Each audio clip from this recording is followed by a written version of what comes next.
మిథున రాశి వారికి శ్రీ క్రోధినామ సంవత్సరంలో ఆదాయం 5, వ్యయం 5, రాజపూజ్యం 3, అవమానం 6. శ్రీ క్రోధినామ సంవత్సరం విశేషించి మిథున రాశి వారికి చిలకమర్తి పంచాంగరీత్యా దృక్ సిద్ధాంత పంచాంగ గణితం ఆధారంగా మధ్యస్థ ఫలితాలు ఉన్నాయి.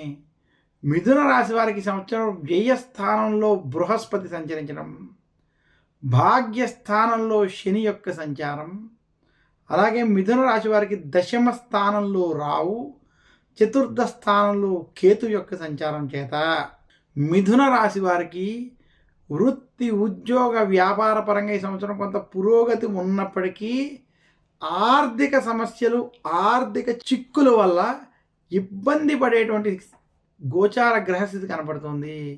శ్రీ క్రోధినామ సంవత్సరంలో విశేషించి మిథున రాశి వారు ఖర్చులు నియంత్రించుకోవాలని మాత్రం సూచిస్తున్నాను. మిథున రాశి వారికి ఈ సంవత్సరం నిరుద్యోగులకి ఉద్యోగ ప్రయత్నాల్లో కొంత ఇబ్బందులతో కూడుకున్నటువంటి వాతావరణం కనపడుతుంది. గురుబలం లేకపోవడం, అలాగే అనేక చోట్ల ఉద్యోగపరమైన విషయాల్లో కొంత ఆటంకాలు ఎదురయ్యేటువంటి స్థితి కనపడుతుంది. మిథున రాశి ఉద్యోగస్తులకు ఉద్యోగంలో భయాందోళనలు, ఇబ్బందులు అనేటువంటివి కొంత ఇబ్బంది పెట్టేటువంటి స్థితి ఉన్నది.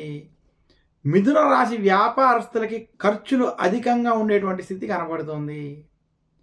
మిథున రాశి స్త్రీలకి ఆరోగ్య సమస్యలు కొంత ఇబ్బంది పెట్టేటువంటి స్థితి ఉంది. ఆరోగ్య విషయాల కోసం ధనాన్ని ఖర్చు చేసేటువంటి స్థితి మిథున రాశి వారికి ఈ సంవత్సరం కనపడుతుంది. మిథున రాశి రైతాంగానికి ఈ సంవత్సరం మధ్యస్థ ఫలితాలు ఉన్నాయి. మిథున రాశి సినీ రంగం వారికి మధ్యస్థ నుండి అనుకూల ఫలితాలు ఉన్నాయి. మిథున రాశి రాజకీయ నాయకులకి ఈ సంవత్సరం అంత అనుకూలంగా లేదు. మొత్తం మీద మిథున రాశి వారికి శ్రీ క్రోధినామ సంవత్సరం విశేషించి మనకి ఈ సంవత్సరం మిథున రాశి వారికి మధ్యస్థ ఫలితాలు, ఖర్చులతో కూడుకుని ఉన్నటువంటి ఫలితాలు కనబడుతున్నాయి. మిథున రాశి వారు ఆర్థిక పరమైనటువంటి నిర్ణయాల్లో, ఆర్థిక పరమైనటువంటి విషయాల్లో జాగ్రత్తలు వహించాలి.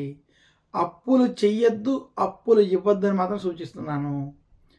మిథున రాశి వారికి విశేషించి విద్యార్థులకి ఈ సంవత్సరం కలిసి వస్తుంది. విదేశీ ప్రయత్నాలు వంటివి విద్యార్థులకి ఈ సంవత్సరం కొంత సత్ఫలితాలను ఇస్తాయి. మొత్తం మీద మిథున రాశి వారికి శ్రీ క్రోధినామ సంవత్సరంలో వృత్తి ఉద్యోగ వ్యాపార పరంగా కొంత అభివృద్ధి ఉన్నప్పటికీ ఆర్థిక పరమైనటువంటి సమస్యల వల్ల కొంత జాగ్రత్తలు వహించాలని సూచిస్తూ, మిథున రాశి వారి శ్రీ క్రోధినామ సంవత్సరంలో మరింత శుభ ఫలితాలు పొందాలి అనుకుంటే మిథున రాశి వారు ఈ సంవత్సరం గురు దక్షిణామూర్తి స్తోత్రాన్ని పఠించుకోవడం, దక్షిణామూర్తిని పూజించడం, ఆరాధించడం, అలాగే విశేషించి మిథున రాశి వారు ఈ సంవత్సరం నవగ్రహ పీడాహార స్తోత్రం వంటి స్తోత్రాల్ని పారాయణం చేసుకోవడం వల్ల మరింత శుభ ఫలితాలు కలుగుతాయని తెలియజేస్తున్నాను. మిథున రాశి వారు ధరించవలసినటువంటి ఉంగరం పచ్చ.